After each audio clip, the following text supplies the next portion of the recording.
Brought to you by GatewayCitySavers.com. Softli's Scouting Report, hosted by Cliff Saunders, exclusively on 101ESPN.com.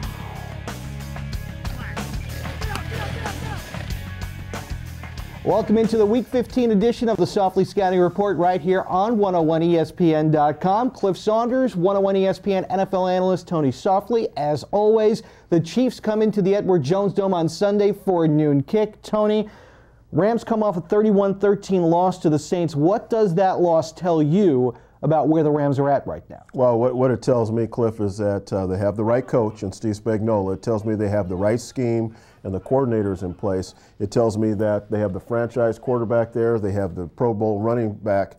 They have the pieces in place, but in an overall picture, talent.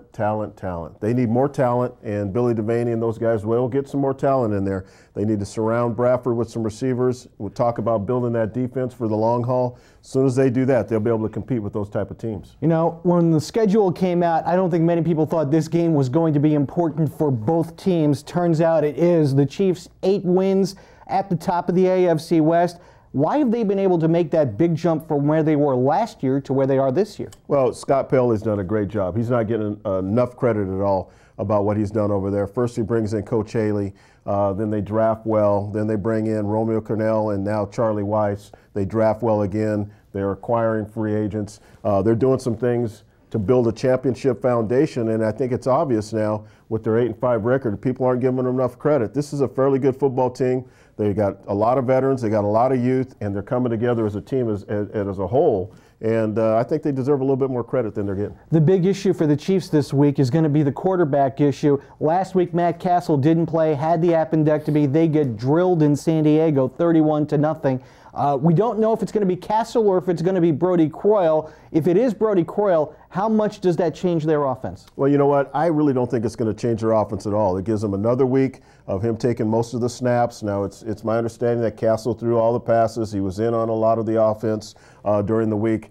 But, you know, Brody Croyle is a good quarterback. He's not a great elite quarterback, but a good quarterback. Mr. Alabama played at University of Alabama. He throws a very good ball. He can slide and avoid in pocket. He's smart. He has a command of the offense. And when you watch the film, you look at the 7 for 17, the 40 yards, doesn't really tell the tale. Of those 10 incomplete passes, 8 of those were drops. 5 of those were for first downs, and 2 of those were for big plays. So this guy can sling the ball around the yard now. What they don't want to do is let him get a little bit of momentum, some confidence, and the Rams could be in trouble if that's the case, but I really think they'll handle their business. When you talk about the Chiefs offense, though, they are more known for their run game more than anything else. Jamal Charles, who just got a big contract extension. Thomas Jones comes over in the offseason. He's got nearly 800 yards on the ground already. Which running back should scare Ken Flagel and the Rams defense more? Both of them, and then throw him a cluster. I think Jamal Charles is everything that I thought he was going to be coming out of Texas. You didn't see the explosive production right away. They were splitting some time with some other backs there, but this guy is he's got burst and acceleration. His acceleration is exceptional. He's at full speed after 2 strides.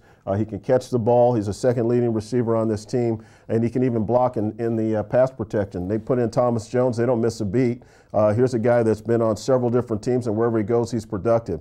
They have a chance to have 2 1,000-yard rushers this year, and I think that's very special. And then when you throw McCluster in the group, he's really the joker. He's the wild card. They do reverses with him and some other things that make him very effective and add to that team speed. So all 3 of these guys can kill you in several different ways. Todd Haley in his second year as the head coach in Kansas City, replacing Herm Edwards, who's now at ESPN. Why is Todd Haley a better coach in year 2 than he was in year 1? Well, I think what he's done is he's listened. And he knows his plan. He came there with a formula. He knows what he wants to do. He's starting to build that championship foundation. But really, he listened to Scott Paoli when he said, hey, listen, we've got to get you a coordinator in here so you can do some other things. Bringing in Charlie Weiss really freed him up to do some things. Bringing in Romeo Cornell really shored up the other side of the ball where he wasn't an expert in. And I'll tell you what, it's just a natural fit for all 3 of those guys, and really you got to give Scott Paoli the credit. Kansas City 2-5 on the road, 6-0 at home. Why the Dr. Jekyll, Mr. Hyde act? Well, you got the Colts, you got the Houston Texans who are playing good, you have Oakland who is running at everybody really well with McFadden, and then you got San Diego last weekend that they were #1 offense and I think the #2 defense. So, they've played a nice schedule. And deservedly so. The AFC West is a pretty tough division, and the opponents that they've had so far have been pretty good. So that's really the breakdown. All right, got to ask you about the two divisions that are involved in this game: NFC West, AFC West. A lot of people knock the NFC West. There are just as many people knocking the AFC West. Which division has the upper hand right now? Well, I would no doubt, Cliff, in my mind, it's the AFC West. You're dealing with San Diego that is high flying, a great defense, like I just mentioned. The Oakland Raiders are on the come. They just need to stop playing magical chairs with the quarterback, and they'll be fine. Then you have Kansas City, who's doing an outstanding job themselves. So to me, it's the AFC West. They have more talent per team in that division right now.